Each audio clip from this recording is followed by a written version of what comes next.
Hello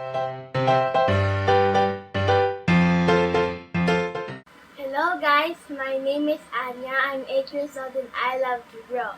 I'm here to guide you how to make a simple drawing. Okay, let's start.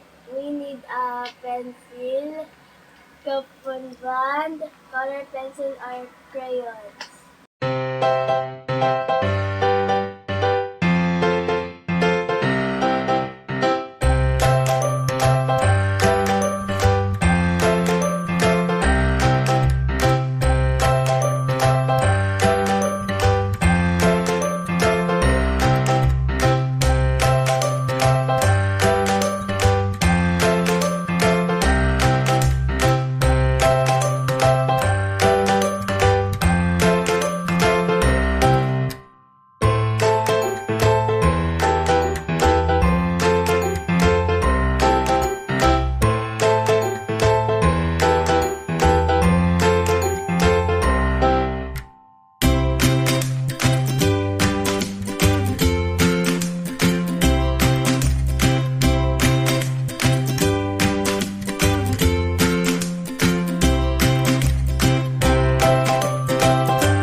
Now, I already finished the outline.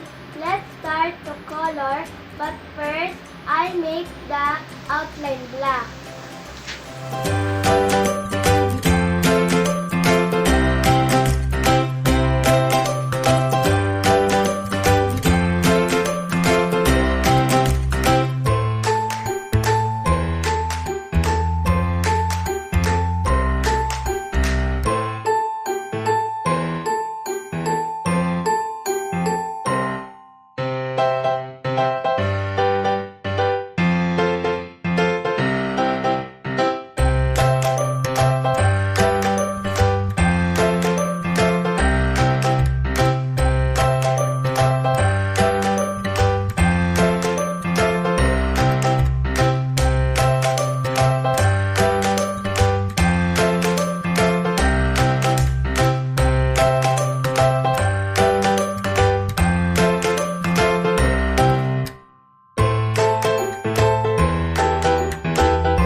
Now it's finished, let's put some colors on the dog to make it beautiful.